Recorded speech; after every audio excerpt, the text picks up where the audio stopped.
Bonjour à tous, ici Pierre Largetot de la société Vodéclic. Je suis donc la personne en charge du secteur public en général chez Vodéclic et plus particulièrement des bibliothèques.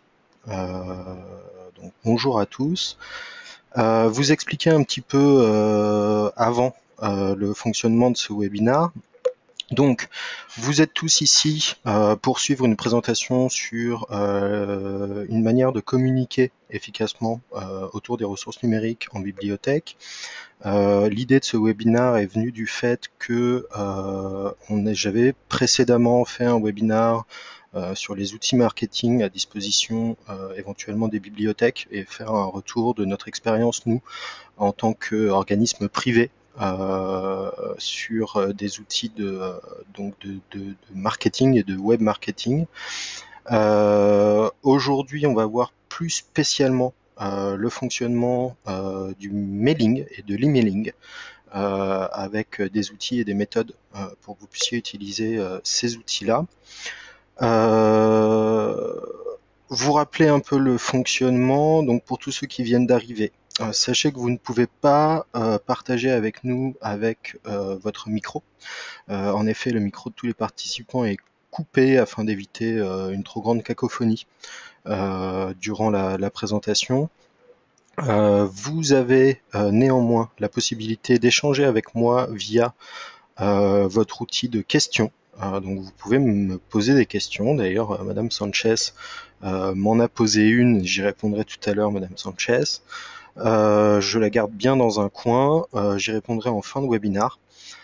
Si des questions tombent à propos par rapport à ce que je suis en train de dire, j'y répondrai sur le moment. Sinon, je les garderai pour la fin. Et à la fin, on aura bien sûr un échange questions-réponses pour que vous puissiez échanger. Question directe de Madame Giacone, j'espère que j'écorche pas votre nom. Est-ce que l'ensemble des participants ont accès aux questions? Je crois que oui, je crois que vous voyez les questions de tout un chacun. Si c'est pas le cas, de toute façon, je les reprendrai. En fin de webinaire. Donc, nous sommes partis et nous allons commencer. Alors oui, bah écoutez, Madame Pexoto me dit que vous ne les voyez pas. Ok, bah écoutez, j'échangerai, de toute façon je les dirai à voix haute, donc il n'y a que moi qui vois vos questions. Voilà pour le fonctionnement. Alors, nous allons commencer ce webinaire. Je rappellerai juste avant de commencer que ce webinaire est enregistré. Donc, vous aurez accès à la fin de ce webinaire, vous recevrez un email qui vous donnera un lien direct vers l'enregistrement de ce webinaire, une possibilité pour vous d'échanger ce webinaire avec vos collègues, si ça vous paraît intéressant de faire ainsi. Ou de le regarder pour vous plus tard, ou si vous avez besoin de quitter en cours, sachez que ce webinaire est enregistré. Donc, à l'ordre du jour, on va commencer, pour ceux qui ne nous connaissent pas trop, par une présentation de Vodéclic, donc de la société elle-même. Je vais vous présenter ou vous représenter Vodéclic. Ensuite, on va rentrer dans le sujet avec pourquoi communiquer par email. Donc, essayer de voir quels sont les avantages d'une communication par email. Un troisième point sur comment communiquer par email. Donc là, je vous montrerai un petit slide que vous pourrez garder pour plus tard. D'ailleurs, j'en profite pour vous dire que vous aurez un lien aussi vers le PowerPoint que je suis en train de vous présenter. Donc sur comment communiquer par email, donc comment est-ce qu'on présente un email, quelles sont les règles générales à avoir autour d'un email. Et je vous montrerai dans un dernier temps un exemple d'outil d'emailing avec Mailchimp. Alors j'en ai choisi un parmi plusieurs. Vous verrez, je vous donnerai plusieurs noms dans la présentation. J'ai choisi celui-là parce que c'est celui qu'on utilise nous chez Vodéclic et qu'il a le gros avantage d'être gratuit, ou en tout cas en partie gratuit. Donc vous pouvez le télécharger et l'utiliser vous-même dans une bibliothèque. Je vous montrerai les conditions au cours de la présentation. Et enfin, dernier point, question-réponse, donc où je répondrai aux différentes questions que vous avez. Alors, point numéro 1, qui sommes-nous? donc Vodéclic est une société qui a été créée en 2007. On propose aujourd'hui un catalogue qui n'est plus à 18 000 d'ailleurs, je me rends compte que j'ai oublié d'updater ce chiffre-là. On est maintenant à 28 000 formations disponibles. Donc de modules de formation, des modules de 5 minutes. Nous sommes 29 personnes maintenant chez Vodéclic et le nombre de clients n'a pas énormément changé. On doit se rapprocher des 5000 et les 200 bibliothèques clientes sont toujours d'actualité dans toute la francophonie. Donc la plateforme Vodéclic est une application en mode SaaS. Nous fonctionnons et nous faisons des cours en bureautique. Bureautique au sens large, puisqu'on va faire du Word, Excel, PowerPoint, LibreOffice, Google Doc, etc. Mais aussi des logiciels de retouche photo, de retouche vidéo, etc., etc. Aujourd'hui, on est autour de 400 logiciels différents disponibles sur Vodéclic. Nous gérons donc en interne les formations, les référentiels, les services pédagogiques. Nous mettons à votre disposition des outils de gestion et de reporting. Et nous gérons les déploiements et intégrations en bibliothèque. Ça signifie notamment intégration à l'intérieur de portails documentaires. Voilà. Des clients bibliothèques dans toute la France et sur toutes les typologies de bibliothèques, donc aussi bien des bibliothèques municipales que des BDP. Et des villes de toute taille, puisqu'on va de la petite ville de moins de 10 000 habitants jusqu'à des villes importantes comme Lyon, Strasbourg, Lille, j'en passe et des meilleurs. Donc, cette petite présentation rapide passée, on va rentrer dans le vif du sujet. Donc, pourquoi communiquer par email? Alors ça, c'est un chiffre, ce sont des chiffres qu'on remonte donc de notre enquête bibliothèque. Je ne sais pas si vous le savez, si vous ne le savez pas, je vais vous l'apprendre. Vodéclic met en place une enquête annuelle autour de l'utilisation des ressources numériques en bibliothèque, donc pas seulement l'auto-formation, mais également le livre numérique, la VOD, etc. Donc on prend vraiment les ressources numériques au sens large, les ressources en ligne, pour être plus exact. Et dans cette enquête, on a un certain nombre de questions qui tournent autour des méthodes de médiatisation des ressources numériques en bibliothèque. Et il y a un chiffre qui d'année en année nous interpelle parce qu'en fait il bouge assez peu, là où il y a eu de gros efforts en médiatisation sur par exemple des groupes de travail, la mise en place de médiateurs avec des journées portes ouvertes, etc. Là, il y a eu pas mal d'efforts qui ont été faits sur les 4-5 dernières années. Mais pour ce qui concerne la médiatisation par email, on est toujours dans une donne où cette méthode de communication est assez peu utilisée. Puisqu'on n'a que 32% des bibliothèques qui utilisent l'envoi d'un email aux inscrits, donc qui communiquent par mail avec leurs inscrits, alors qu'on a 60% des bibliothèques qui possèdent au moins 25% des emails de leurs inscrits. Donc on voit bien que là on a une méthode de communication qui est à mon sens sous-utilisée. Donc on va essayer de trouver, alors après chaque cas est différent évidemment, mais nous on a choisi de venir vous aider parce qu'on se dit que éventuellement vous ne connaissez pas les outils et les méthodes de communication par email. C'est une communication en email, donc pourquoi est-ce qu'on l'utilise? C'est une méthode de communication qui est directe, qui peut être extrêmement ciblée par rapport à un affichage physique par exemple, ou par rapport à des flyers, où forcément votre communication va être extrêmement large. Sur les emails, vous pouvez créer des sous-groupes par rapport à votre population globale, et donc avoir une communication extrêmement ciblée. Je rappellerai d'ailleurs, si certains d'entre vous ont la frayeur des spams, que en général, dans vos bibliothèques, vous laissez l'opportunité à vos inscrits de vous laisser leur email, donc s'ils le font, c'est une question de choix. Faut savoir également que dans les emails, il y a toujours la possibilité, dans les méthodes d'emailing, il y a toujours la possibilité de se désinscrire. à une newsletter ou à quelque chose comme ça. Donc si vous importunez entre guillemets un de vos inscrits, il a toujours la possibilité de se désinscrire. Et le dernier point et le plus important à mon sens, c'est que la bibliothèque est un service public, que vous avez une image auprès de la population qui est extrêmement bonne, c'est-à-dire que même dans la population des personnes qui ne sont pas inscrites à la bibliothèque, bah, l'idée de service public bibliothèque est extrêmement importante dans l'idée du citoyen. Et que donc il y a peu de chances que vous soyez traité comme un spam par les gens auxquels vous enverrez cet email. Donc voilà, donc pourquoi utiliser un email Principalement, le meilleur avantage que vous ayez sur un emailing, c'est la possibilité de ciblage, hein, qui vous permet d'avoir des communications différentes en fonction de ce qu'on appelle des segments. Donc vous avez une population globale d'inscrits à la bibliothèque, et vous pouvez faire des sous-segments et donc favoriser votre communication auprès, je sais pas, des retraités, des personnes en recherche d'emploi, etc., en fonction de la manière dont vous êtes capable de segmenter votre population. Bon, je rappelle à ce moment-là, n'hésitez pas à me poser des questions au fur et à mesure. Si jamais j'utilise des termes un peu trop pro et que je suis pas assez clair dans mes dires, n'hésitez pas à me le dire.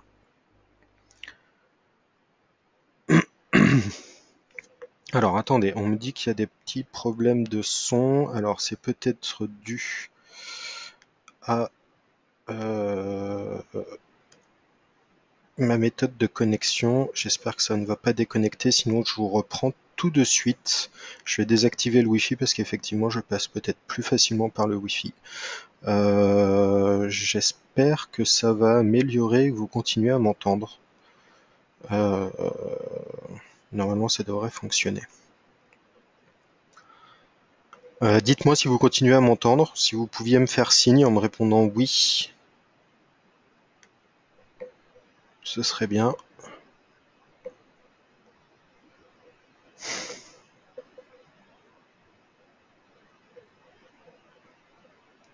Ok.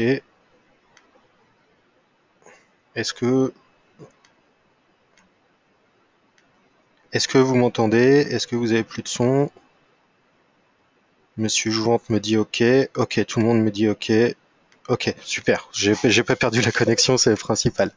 Ok, ok. Merci à tous. Vous êtes nombreux.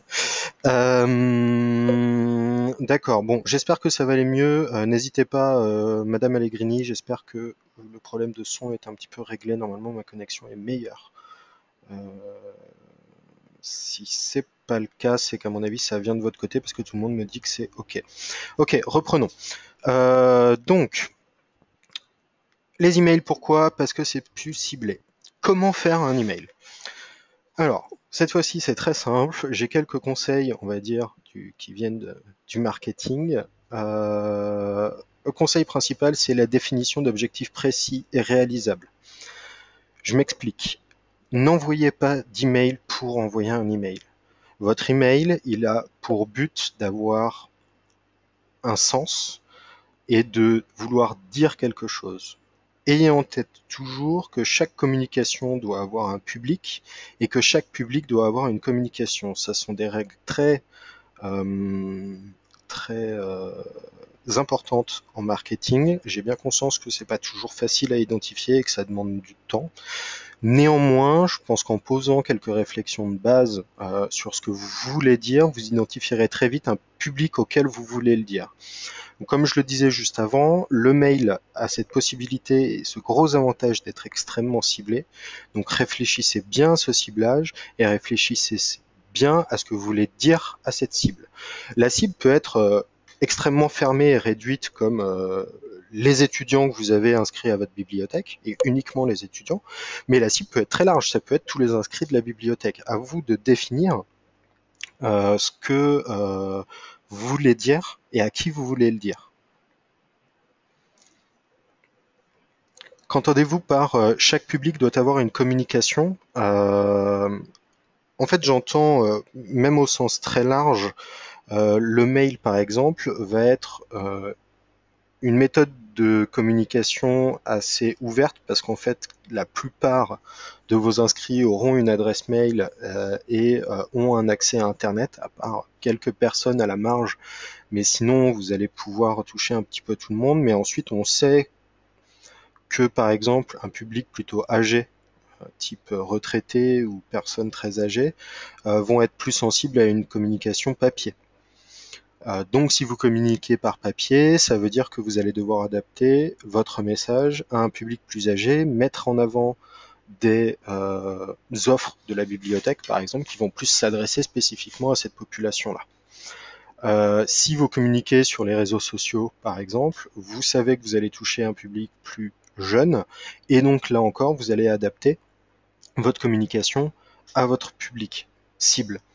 L'email est assez large, mais comme vous allez le voir, vous pouvez segmenter vos listes d'envoi, et dans cette segmentation de listes d'envoi, vous pouvez avoir par exemple une notion d'âge, et donc modifier votre communication sous je perds mes mots, ce que vous allez dire et le message de votre mail en fonction de qui à qui vous allez envoyer cet email. Donc bien réfléchir à cette segmentation et à votre message, c'est très important, ne serait-ce qu'avant de commencer à rédiger votre mail. Ensuite, et ça, donc là on est en amont du message, en aval du message, déterminer l'efficacité d'une action pour en tirer les apprentissages. Vous allez voir dans l'outil de emailing que je vais vous présenter, et c'est le cas de la plupart des outils de emailing que vous pourriez avoir, vous avez des possibilités de tests en séparant par exemple votre liste d'envoi en deux parties et en envoyant les emails à deux horaires différents. Donc vous pourrez comparer ainsi le taux d'ouverture de vos emails et le taux de clic dans vos emails en fonction de l'heure d'envoi. La notion d'heure d'envoi, j'y reviendrai un petit peu plus tard. C'est très important. Vous savez comme moi, quand vous ouvrez votre email le soir le soir quand vous rentrez chez vous, vous allez peut-être lire les 2-3 emails en haut de votre liste et puis très vite vous allez cliquer sur tout et effacer. Donc en fait, en fonction de l'horaire d'envoi, si vous envoyez votre mail à l'horaire où la personne ouvre ses emails, vous allez avoir un bien meilleur taux d'ouverture. Et vous avez des outils de test là-dedans. Donc l'efficacité et la remontée d'informations sur cette efficacité est très importante. On en revient à une grande notion du marketing. Rien n'est fait par avance. Il n'y a pas de règle unique et totale sur une communication marketing réussie. En fait, il faut communiquer, puis tirer les apprentissages de cette communication pour améliorer la communication. C'est comme ça que fonctionne le marketing.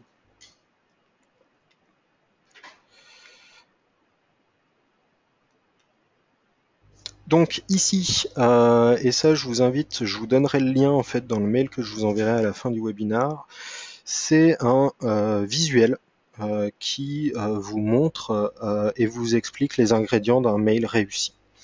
Comment est-ce que je fais une belle présentation de mail et quelles sont les règles de base auxquelles doit obéir mon mailing pour qu'il soit lu de manière optimale. Deux grandes lignes là-dedans. Premièrement, un email, c'est d'abord un objet. Alors que votre email, vous avez l'envoyeur, donc ce sera la bibliothèque, d'accord. Donc vous identifiez celui, quand vous recevez cet email, vous identifiez très vite qui vous envoie ce mail.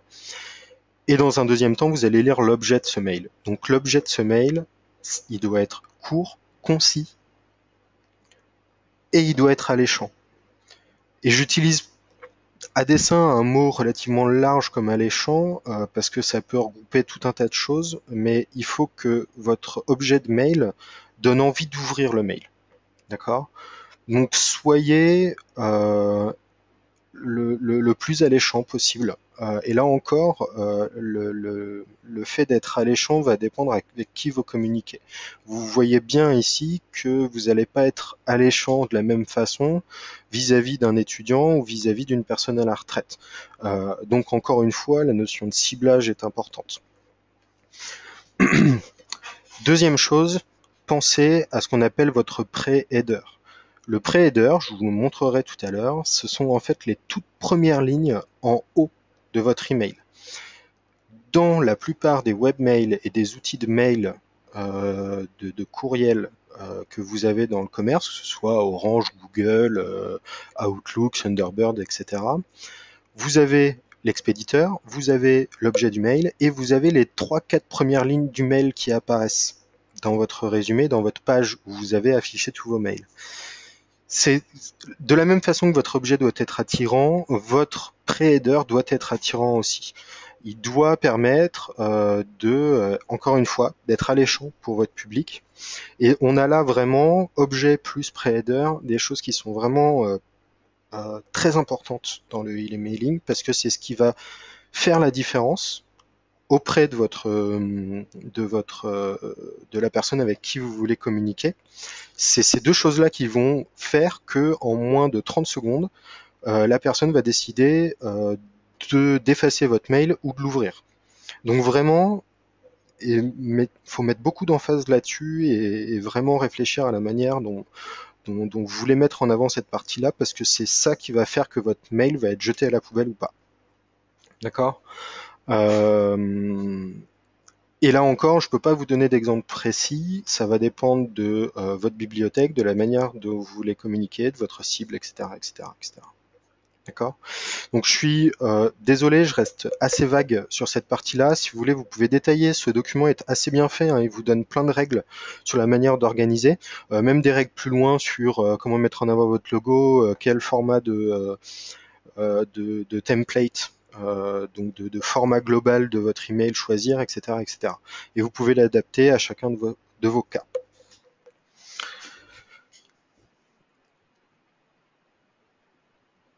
Alors là, je vais vous présenter quelques outils, quelques logiciels d'emailing.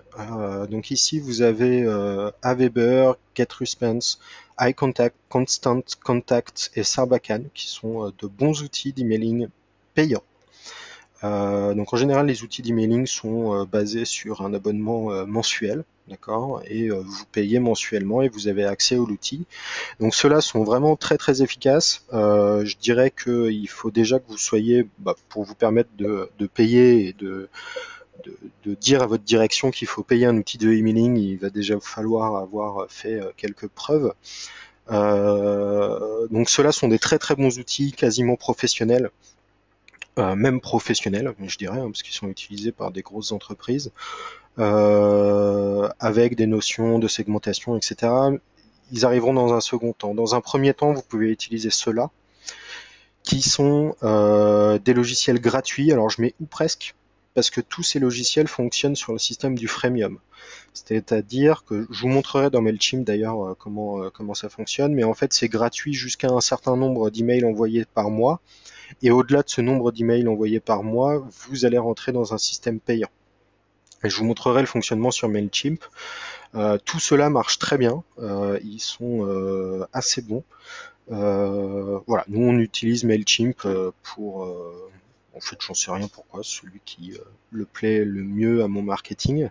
Mais il faut savoir que Mail4You est très bon, eTarget également. Et ils fonctionnent tous sur le système du freemium.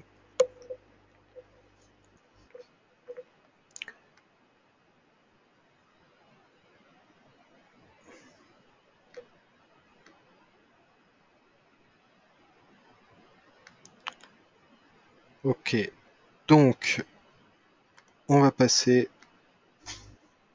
Eh ben, je vais vous montrer l'outil. Je vais vous montrer la MailChimp. Donc cet outil de emailing.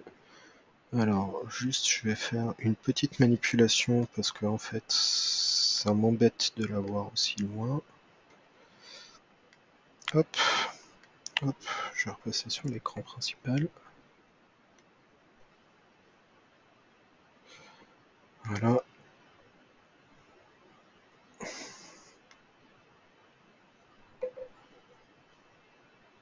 Alors juste pour moi 2 secondes, hein, le temps d'adapter l'affichage à la taille de mon écran. Donc, je pense que là je suis pas trop mal. Ok.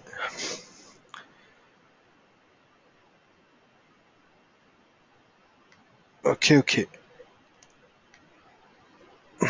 Donc, vous devez voir mon navigateur web s'afficher.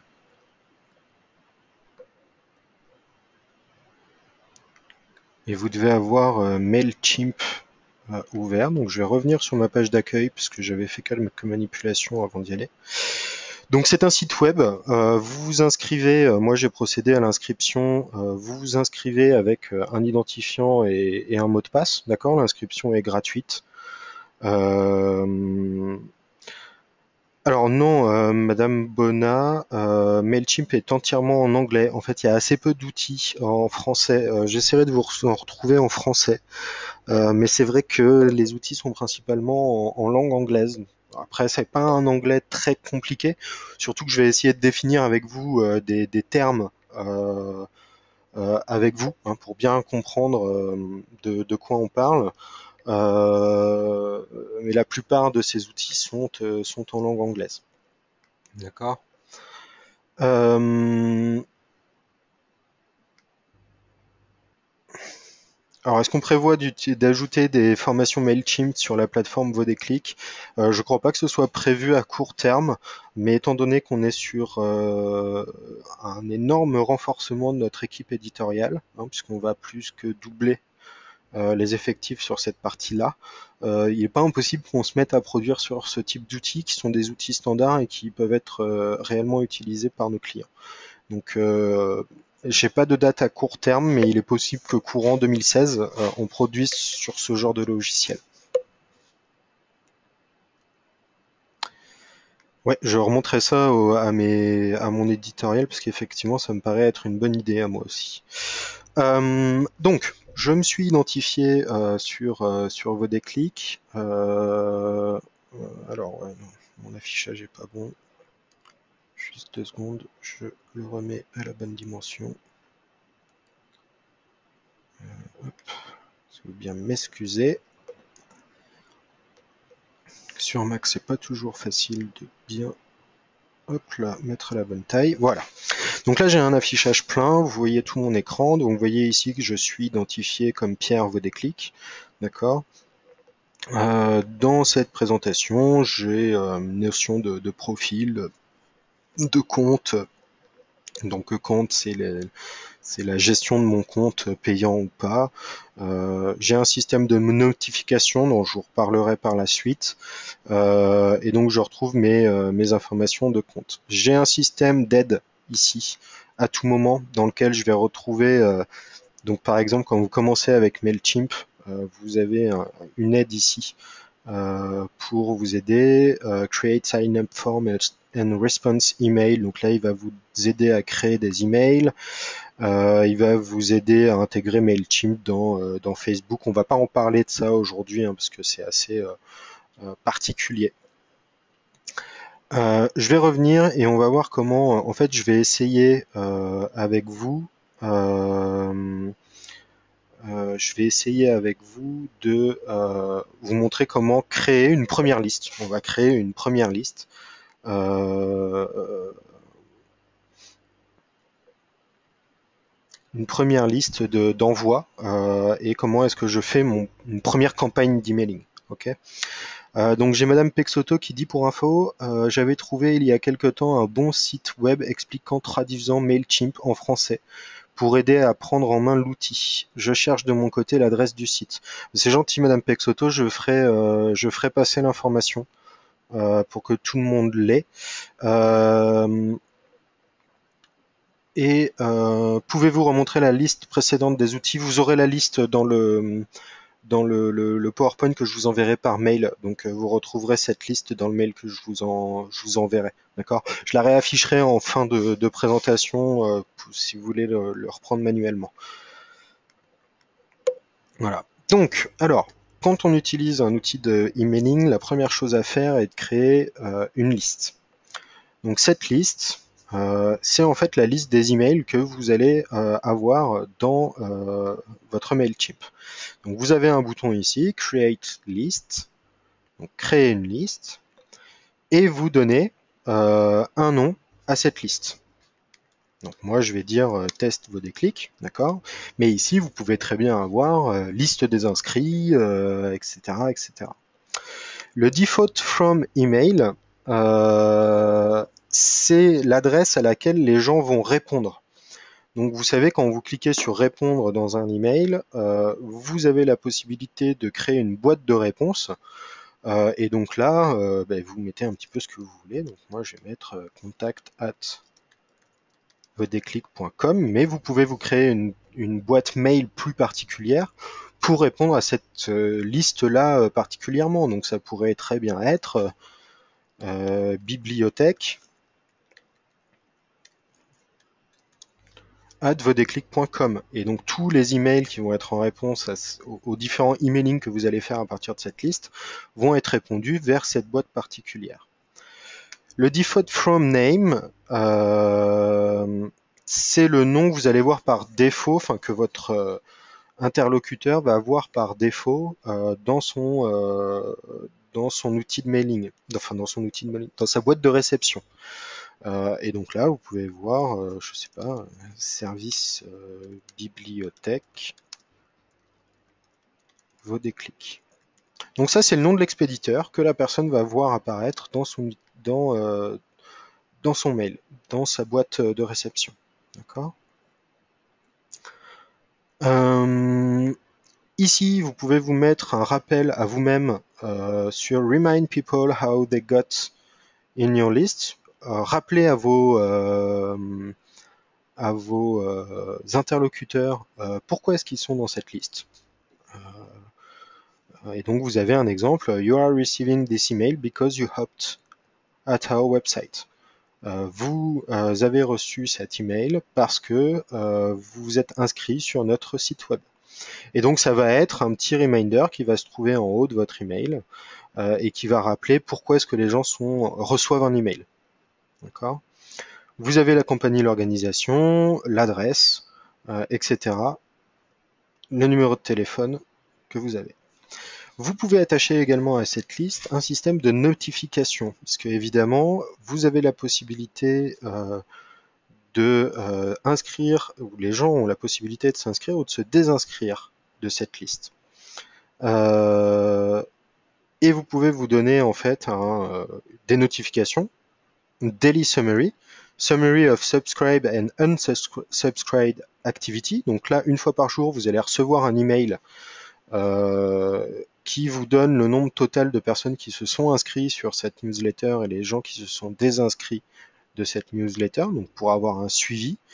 Vous pouvez avoir one by one, c'est-à-dire qu'à chaque fois que quelqu'un va s'inscrire ou se désinscrire, vous allez recevoir un email à chaque fois.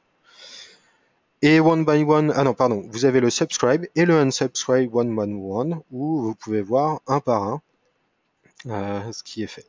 Vous pouvez cocher les trois en même temps, donc vous pouvez avoir à chaque fois un email par jour qui vous fait un résumé global de ce qui se passe, et un email à chaque fois que quelqu'un s'inscrit, et un email à chaque fois que quelqu'un se désinscrit.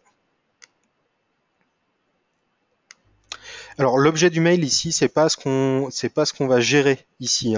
Ici, on est vraiment sur des choses qui sont gérées dans la liste, c'est-à-dire la liste de vos inscrits à ce mailing. Write a short reminder about the recipient joined your list. C'est un champ qui est noté en fait en bas de votre email et qui rappelle à la personne pourquoi est-ce qu'elle est dans cette liste.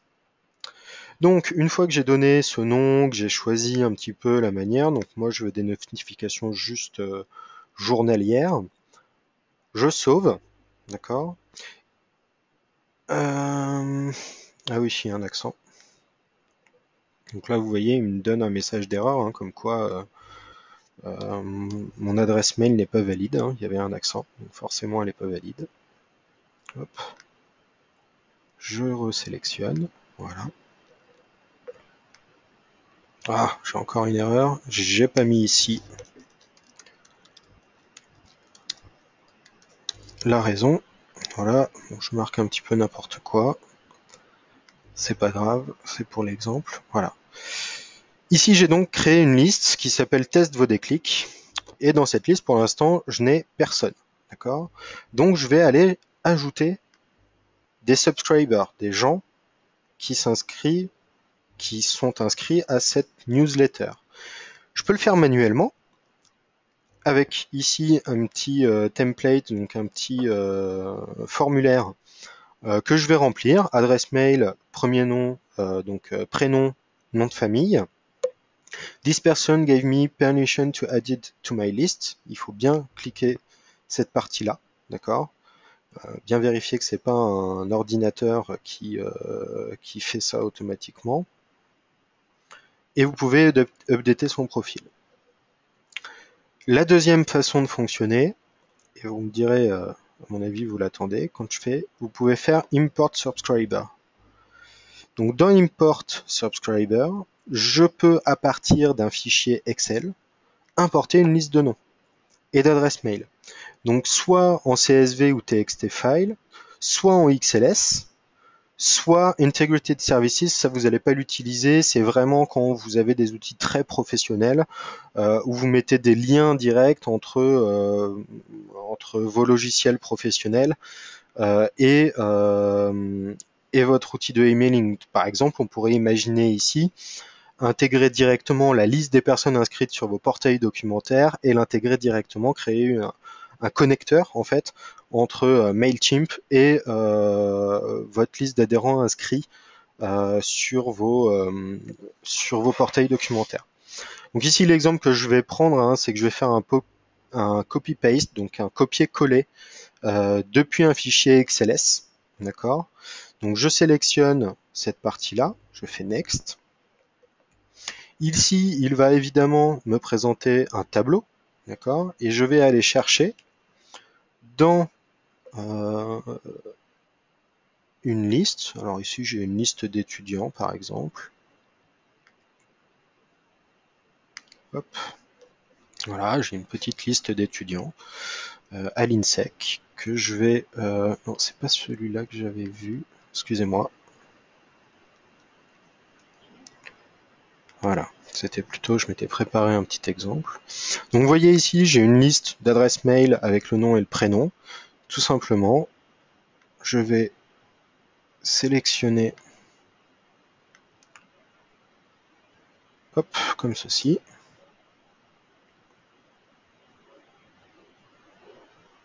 Voilà. Hop. Je vais copier la liste, la coller. Alors il faut que je... Hop, voilà. Donc j'ai collé ma liste, d'accord.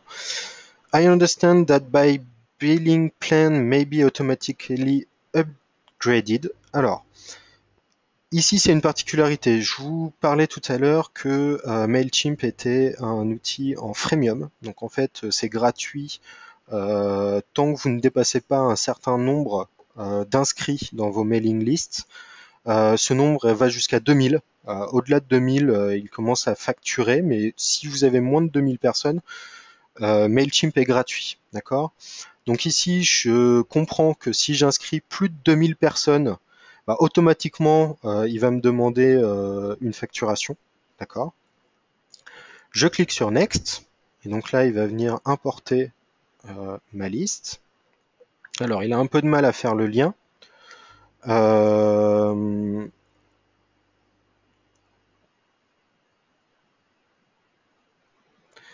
Et il me donne donc une première colonne qui est bonne avec la liste de mes adresses mail.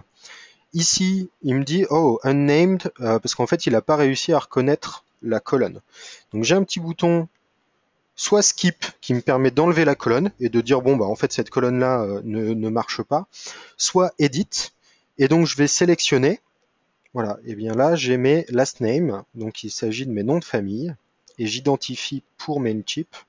Et ici, j'ai mes first name. Voilà. Et donc là, il a bien tenu compte et tout est au bleu.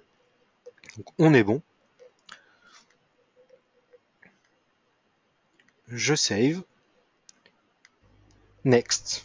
Et là, vous voyez, j'ai bien import method copy paste, importing 3 colonnes sur 3. Donc j'ai bien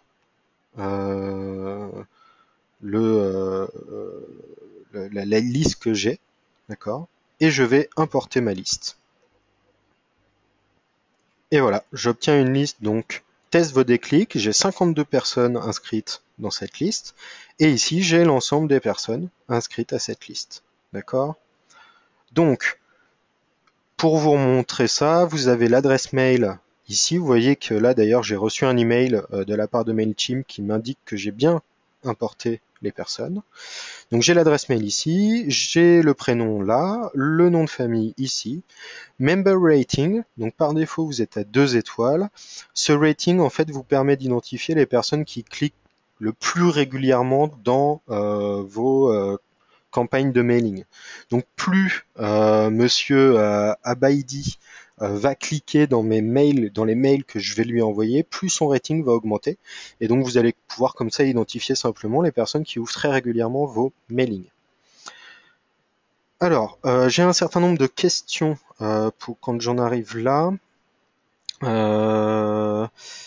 Donc Madame Laurent qui me dit j'utilise actuellement un compte Gmail pour gérer mes newsletters. Je peux récupérer toutes mes adresses avec l'option 3 Integrate. Non, je ne pense pas. Le lien ne se fait pas directement. Il faut vraiment construire une API. Donc là, en fait, il faut que vous ayez un service informatique qui gère ça pour vous derrière, pour que l'intégration se fasse correctement. Par contre, je sais qu'à partir du compte Gmail, vous pouvez exporter votre liste de contacts via en XLS ou en CSV. Et que vous pouvez et donc vous pouvez ensuite le charger de cette manière-là.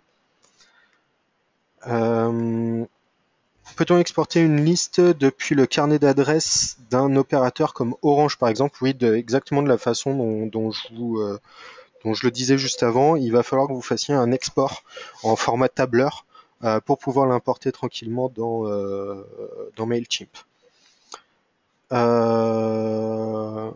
Madame Bonnat qui me demande si on peut scinder les listes.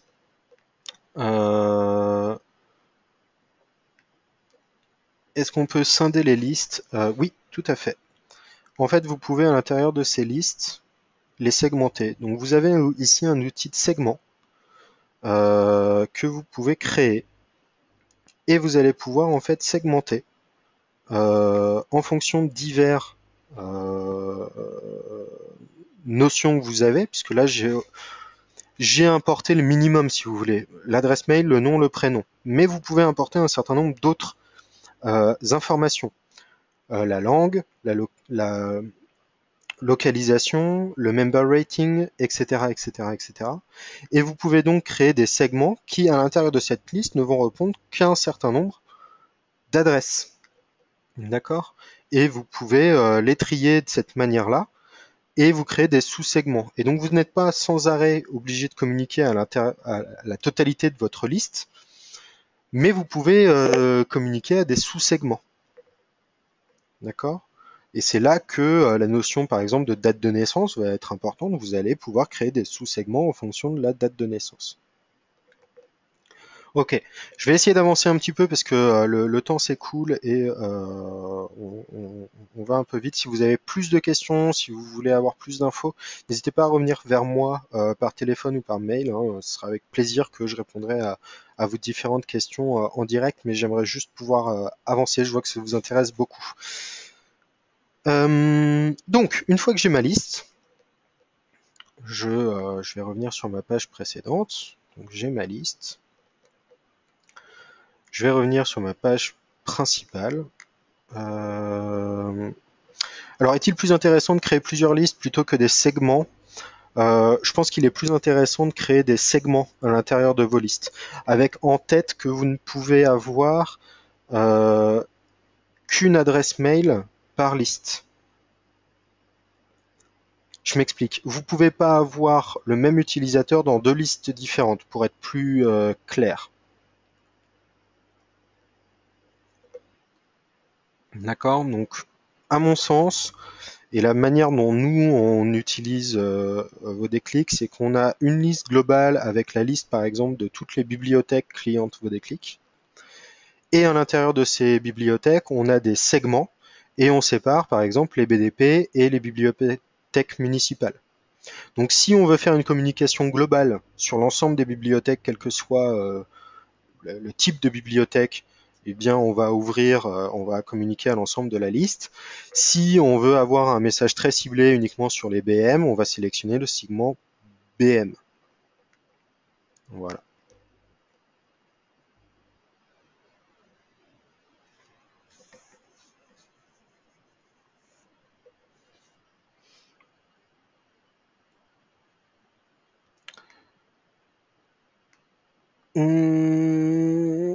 Alors normalement, oui, pardon, j'ai une question de Madame Pexoto. Comment faire si à partir d'Orange, qui est notre opérateur, on ne peut qu'exporter au format vCard ou VCF, alors que Mailchimp ne supporte pas ce type de fichier? Je pense qu'avec Orange, vous devez pouvoir l'exporter avec un autre format. Je reviendrai vers vous avec cette information. Je peux pas le tester en direct ici là. Mais je pense que vous avez la possibilité d'exporter avec en d'autres formats. Je pense que ce doit être possible. Je reviendrai vers vous avec cette information, je demanderai. Donc, pour avancer, on a créé la liste, donc on a la liste des personnes avec qui on veut communiquer. Une fois qu'on a cette liste, on va créer un template, donc une mise en forme.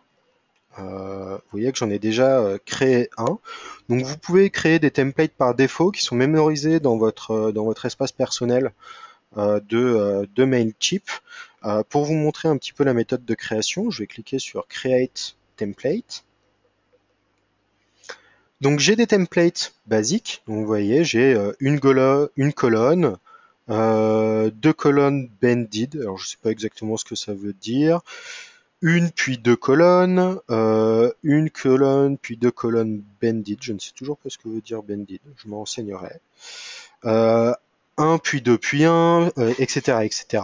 Un puis trois, un puis trois, voilà, etc., etc., etc.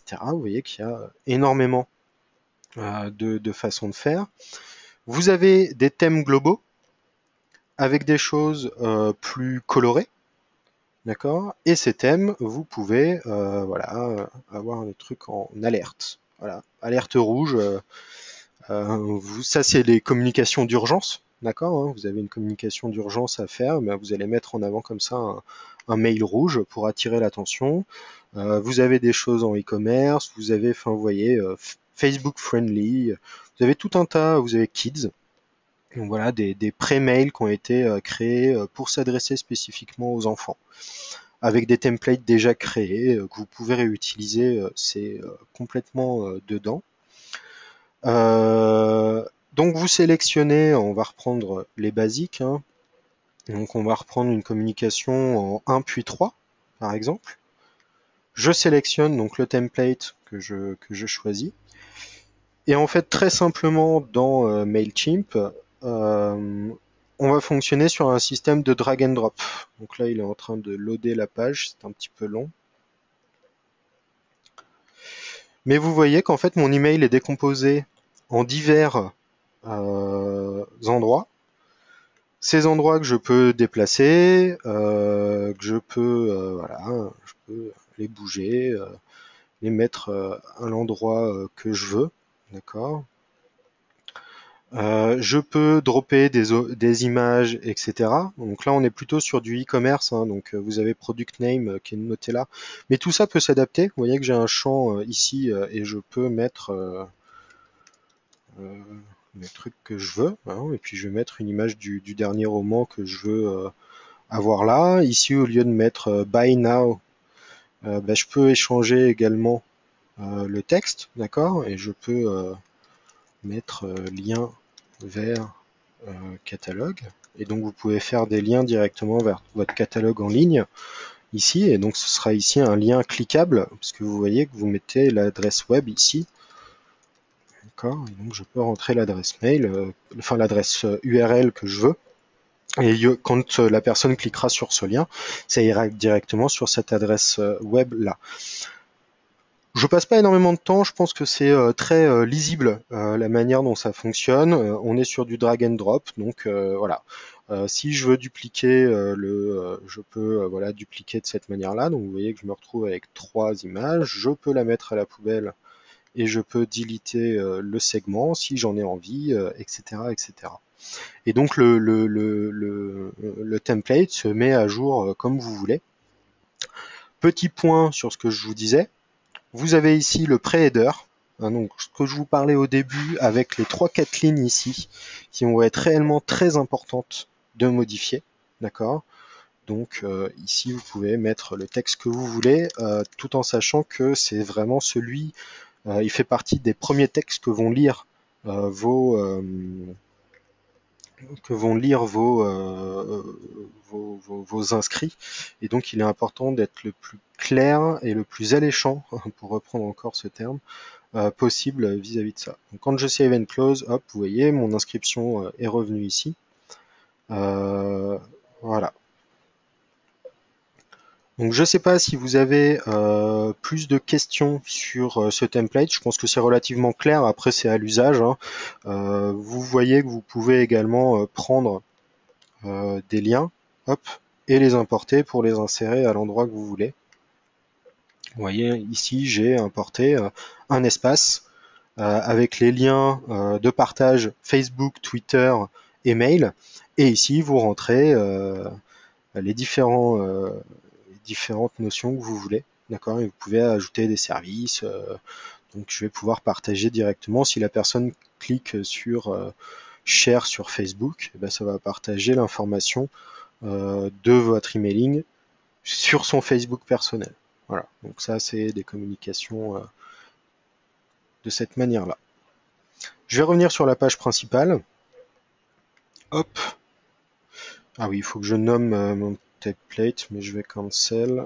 Je vais... Ah, il veut pas, parce que j'ai fait des modifications, donc en fait, il me dit... Hop. Ok. Voilà, de cette manière-là, il m'embête pas.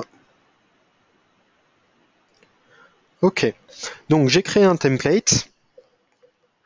J'avais créé, donc j'ai le untitled template que je viens de faire. J'avais fait un exemple hier que je retrouve ici. Je peux éditer évidemment à n'importe quel moment ces templates-là. Ça me permet de mettre en forme. En gros, vous allez avoir un gros travail les premières fois pour mettre en forme vos mails. Et puis très vite par la suite, vous allez réutiliser les mêmes exemples que vous allez réutiliser. Donc là, par exemple, vous allez avoir un template pour les enfants, un template pour les adultes, un template pour une communication globale, etc.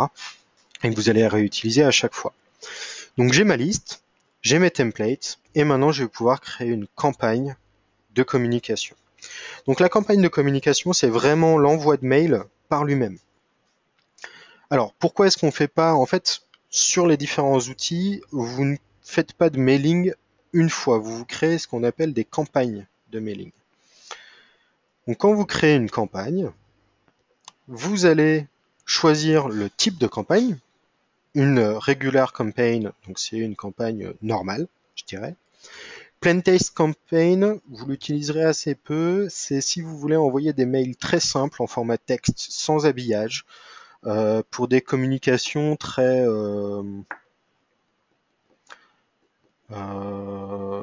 je sais même pas trop quand est-ce que vous allez utiliser cette partie-là.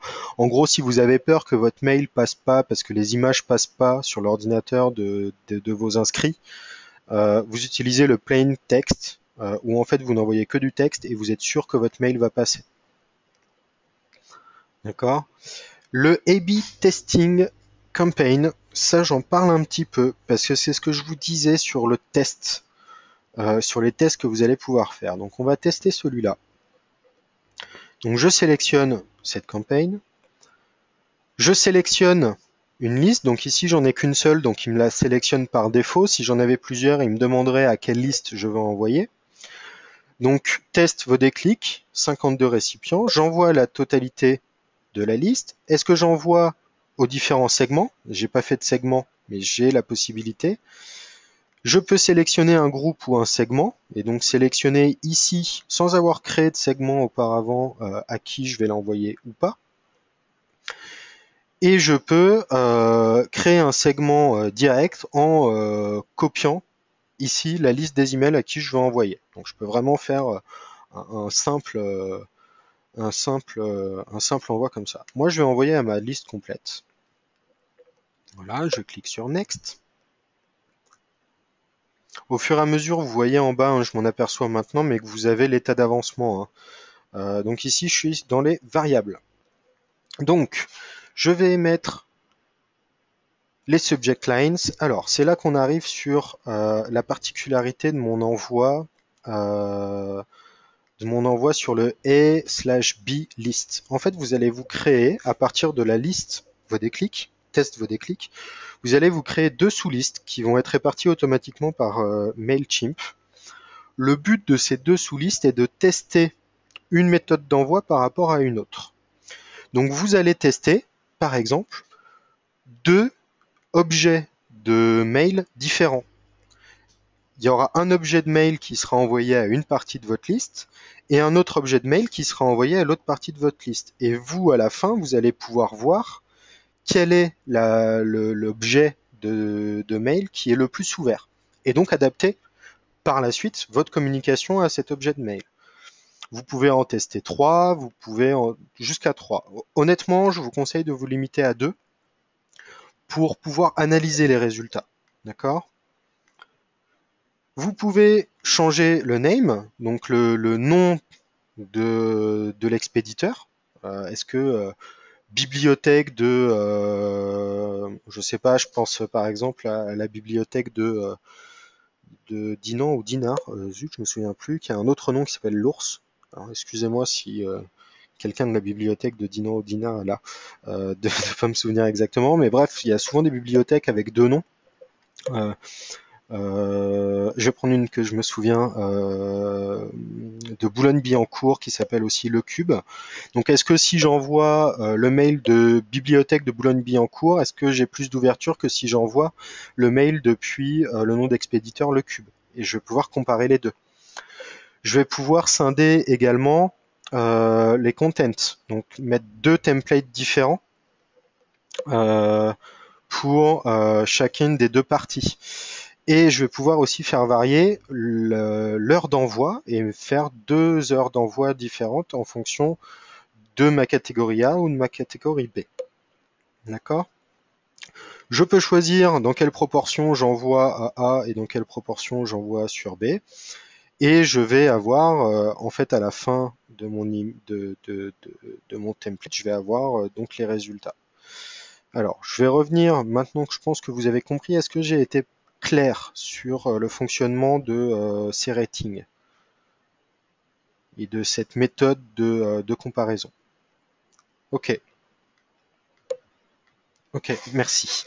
Donc, je vais revenir et je vais maintenant vous illustrer puisque c'est un petit peu plus simple, puis ça correspondra sûrement plus à ce que vous ferez au quotidien.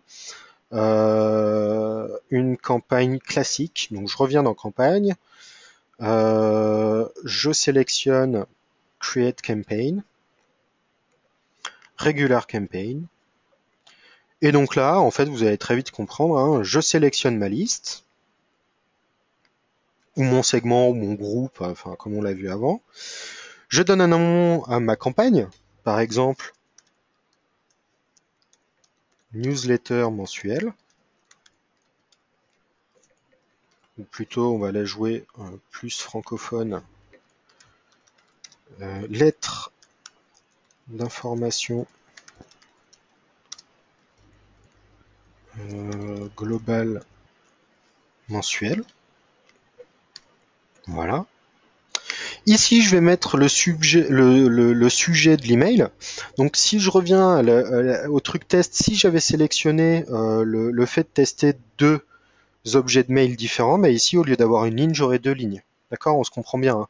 Et si ici, vous aviez sélectionné le from name comme l'exemple entre le cube et la bibliothèque de Boulogne-Billancourt, eh bien ici, vous auriez deux lignes. Ok? En l'occurrence, je fais un truc simple, donc j'ai qu'une seule ligne. Donc l'email sujet, ça va être lettre d'information ou plutôt, on va prendre un truc un peu plus justement, un peu plus alléchant.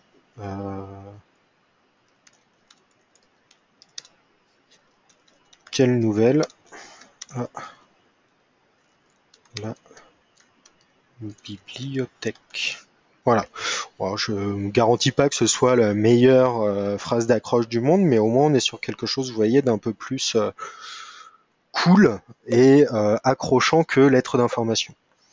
Le from name, donc service bibliothèque vos déclics, et from email address, donc c'est l'adresse de tracking qui est rentrée par défaut puisque j'ai pris la liste complète, d'accord. Mais vous voyez bien que lors d'une campagne, je peux décider de choisir et de changer ces choses par défaut.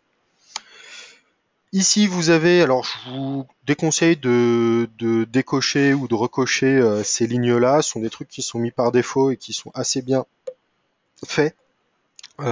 Ici, surtout, ce que je vais commenter, c'est le track open. Donc, track, c'est la manière dont sont traquées les informations. Et donc là, en fait, vous allez avoir un retour statistique sur l'ouverture de vos mails. D'accord ? Donc, une fois que vous avez fait ça, vous cliquez sur Next. Hop. Je vais sélectionner les Save Templates. Hop, je sélectionne l'exemple que j'ai sélectionné tout à l'heure. Bim. J'ai la possibilité de le retoucher rapidement dans ma campagne si je le veux. Et une fois que j'ai fait Next, j'arrive sur la confirmation. Il me dit OK, vous êtes bon, c'est la bonne liste. Le subject line, c'est celui-là. Replies, all replies will go to service bibliothèque vos déclics, bibliothèque@vodéclics.com.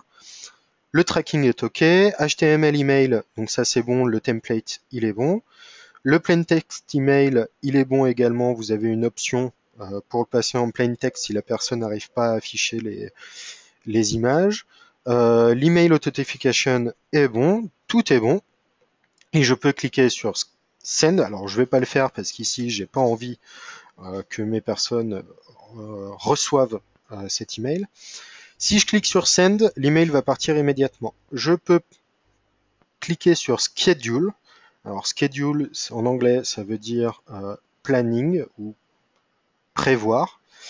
Ça veut dire que je peux définir une date et un horaire ultérieur auquel va être envoyé mon email. Si par exemple dans mes tests d'email, j'ai remarqué qu'en fait à 18h, c'est là que j'ai le maximum de taux d'ouverture d'email, eh bien je vais dire que je veux que cet email parte demain, le 30, plutôt à 18h. Oui, on est PM, donc hop, à 6h du soir. Et je veux qu'il parte à ce moment-là. D'accord ? Donc vous pouvez décider de l'envoyer plus tard parce que dans vos expérimentations, vous savez que ces horaires-là sont mieux. D'ailleurs, hein, je peux déjà vous le dire, sur les emails personnels, le début de soirée, 6h, entre 6h et 20h sont des horaires idéaux pour envoyer des mails. Hein, parce que, en fait, vous ouvrez votre mail, c'est tout bête, hein, mais vous ouvrez vos mails personnels quand vous rentrez chez vous le soir. Donc c'est à cet horaire-là que vous allez accéder. Voilà.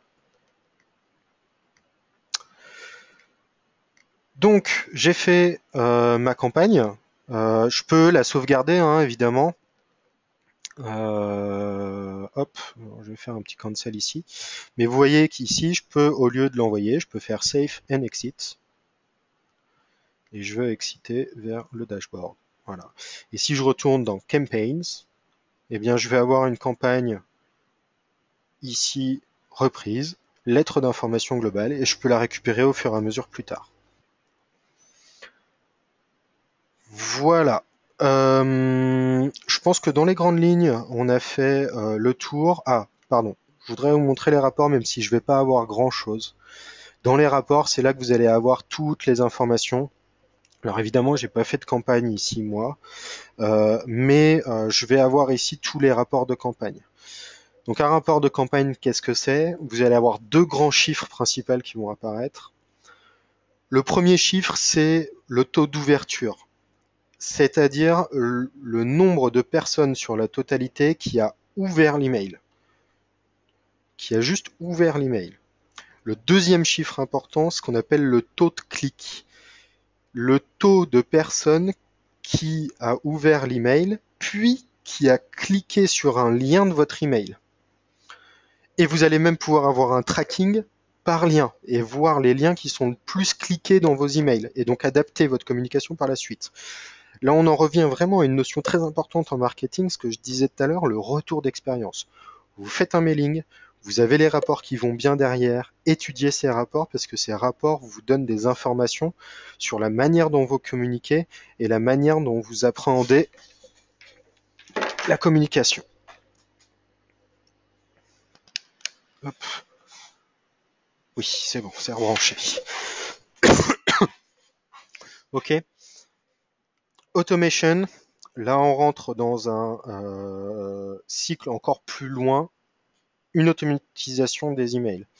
Donc, vous avez par exemple un email automatique qui part avec, je sais pas quel type de communication. J'arrive pas à trop imaginer ce qu'on peut faire pour une bibliothèque là-dedans.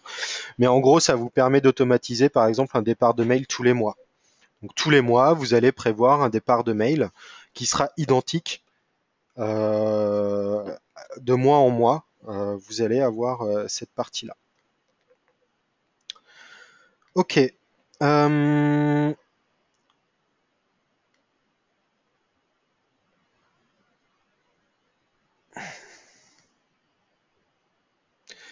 alors, si erreur d'adresse du destinataire, vous allez recevoir justement dans le rapport, vous allez avoir la liste des emails qui ne sont pas parvenus. D'accord. Donc vous avez un retour là-dessus sur les adresses mail qui ne sont plus bonnes, hein, puisque il y a des changements, l'adresse mail a disparu.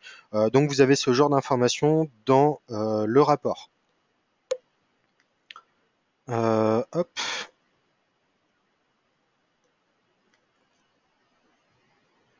Alors, est-ce que la... Ah oui, alors on va parler un petit peu, Madame Sanchez me demande un petit peu le modèle économique de Mailchimp. Alors je parlais de Mailchimp, mais sachez qu'ils fonctionnent à peu près tous sur le même système. Alors il n'y a pas les mêmes seuils, etc. Mais en gros, vous allez fonctionner sur les mêmes choses. Donc là, je suis dans mon compte personnel, d'accord. Donc je peux additionner une photo, je peux changer les différentes notions qui régissent mon compte, d'accord. Donc là, rien de plus classique. Euh, je peux faire varier les settings, ok. Et j'ai ici billing qui veut dire facturation en anglais. Et j'ai monthly plant or by credit. Donc c'est là que je vais voir en fait le plan et la manière dont fonctionne Mailchimp. Donc vous avez la notion de forever free. Forever free, c'est if you have fewer than 2000 subscribers, you can send up to 12,000 emails per month absolutely free. Donc vous avez deux limites. Et les deux limites fonctionnent, si vous dépassez l'une ou l'autre, en fait, ça devient payant. Donc première chose, vous avez le droit d'avoir jusqu'à 2000 personnes différentes inscrites dans vos listes. La 2001e devient payante. Excusez-moi. Et vous pouvez envoyer jusqu'à 12 000 mails par mois. Le 12 001e mail que vous envoyez sur un mois devient payant. D'accord. No expiring trial, donc il n'y a pas de période d'essai qui arriverait à expiration. Il n'y a pas de contrat, il n'y a pas de credit card required. Ok. Donc là, sur ça, c'est vraiment totalement free, c'est ce que je viens de vous montrer. Donc si vous ne dépassez pas 2000 personnes inscrites dans vos listes ou que vous ne dépassez pas les 2000 emails envoyés par mois, c'est complètement gratuit. Et ensuite, vous avez, si vous passez au payant, vous avez deux façons de payer. Soit vous payez monthly, où là, mois après mois, en fait, vous allez avoir un paiement en fonction du nombre de personnes inscrites dans vos listes. D'accord. Bon, là, il propose un plan, mais a priori, comme c'est... Enfin, là, c'est vraiment si vous avez envie de payer pour rien. D'accord. Mais vous avez des plans... Alors, je sais plus, j'avais réussi à trouver... j'avais réussi à trouver le billing plan. Hop.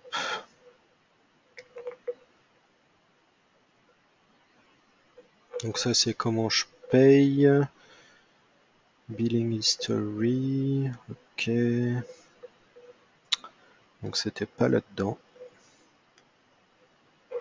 Bon, je sais plus. Ah oui, estimate future cost. Non, c'était pas là. Attendez juste 2 secondes, hein, j'essaye de retrouver.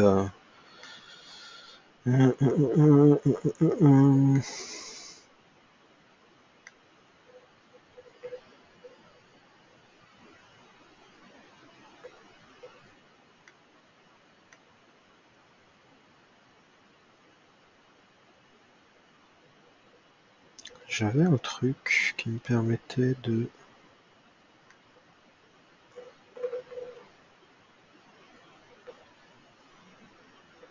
Non. Bon, je retrouve pas. Mais en gros, ce qu'on peut retenir, c'est que vous avez donc deux méthodes. Je crois que c'était là. Hop, hop, monthly plan. Billing calculator. Donc vous pouvez calculer avant l'avance que ça pourrait vous coûter. D'accord. Donc ici, pour 2000 subscribers, d'accord, vous avez un plan mensuel. Voilà. Donc c'est free de 0 à 2000 et jusqu'à 12 000. Si vous dépassez les 12 000 par exemple, vous avez un billing plan par mois à 12,12 €, d'accord. Et ensuite, vous voyez, vous avez ces différentes options pour un paiement mois à mois. Mais vous pouvez payer à votre utilisation. Et dans ce cas-là, vous payez au nombre d'emails envoyés. Si vous voulez envoyer 7500 mails d'un coup, en plus des 12 000, hein, bien sûr, on s'entend, ça va vous coûter 135 € d'un coup. D'accord. Donc voilà comment ça fonctionne.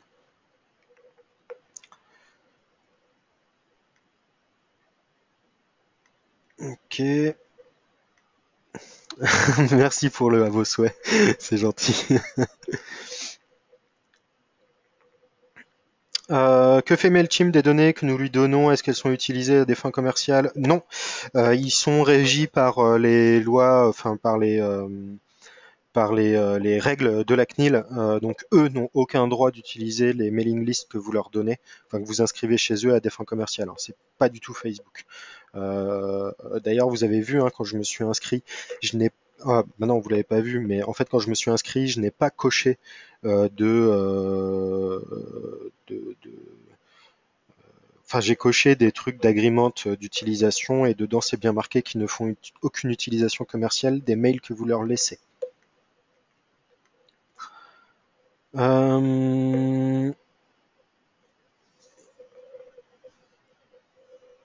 Euh, non, je connais pas. Alors, une question de Madame Sanchez. Comment une collectivité peut payer un tel organisme? Connaissez-vous des bibliothèques qui utilisent la version payante? Alors, je ne connais pas de bibliothèque qui utilise la version payante de Mailchimp. Je vous conseille de vous rapprocher de leur service commercial. Toutes ces boîtes ont des services commerciaux en France et qui doivent fonctionner comme nous, hein, avec les collectivités locales par paiement, par bon de commande, etc. Je pense que ça doit très bien fonctionner. Je vous conseille de vous rapprocher de leur service commercial.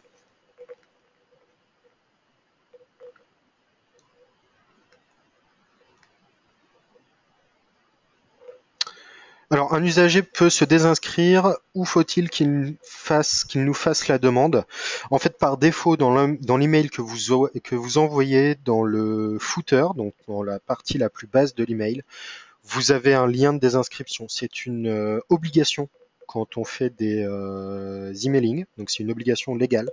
Vous faites un emailing, vous devez proposer dans votre mail la possibilité à la personne avec qui vous communiquez de pouvoir se désinscrire. D'ailleurs, dans tous les emailings, tous les spams que vous recevez, je ne sais pas si un jour vous avez été sur Route du Commerce ou sur Amazon et que vous voyez que ça pollue votre boîte mail, sachez que en bas de tous ces mails, vous avez un bouton de désinscription, c'est une obligation légale. Et donc c'est fait automatiquement par Mailchimp dans le bas de page de l'email. Voilà. c'est fait automatiquement.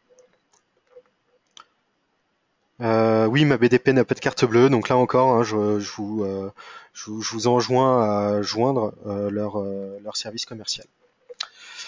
Euh, voilà, donc on arrive, je ne sais pas s'il y a encore des questions, mais on arrive au bout de la présentation. J'espère que ça vous a été utile.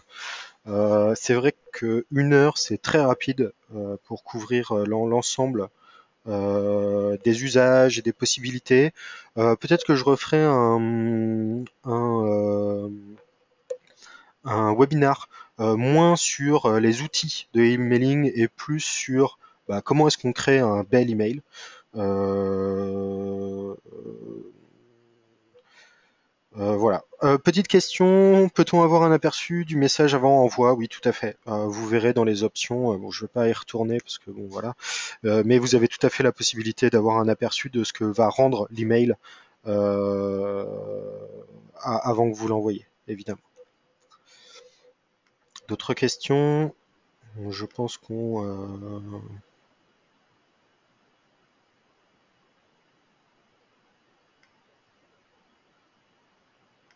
Effectivement, il n'y a plus qu'à. C'est vrai que ça demande un peu de travail, hein. Je reconnais, mais je pense que vous pouvez tirer énormément en termes de communication d'utiliser ces outils. Et comme tout outil, hein, le plus difficile, on va dire, c'est la première fois. Une fois que vous avez vos listes, vos templates et vos campagnes créées, c'est quelque chose qui roule facilement. Donc ça demande un peu de travail au lancement. À la suite de ça, c'est relativement facile à utiliser. Écoutez, je vous remercie tous pour votre attention et pour vos retours sympathiques. Euh, ouais, effectivement, je suis d'accord, Madame de Romeler. Le contenu aurait été intéressant, mais je pense que ça fera l'objet d'un autre webinar. J'ai pas le temps, vous voyez, ça fait déjà 1 heure et quart qu'on est dessus. Et voilà.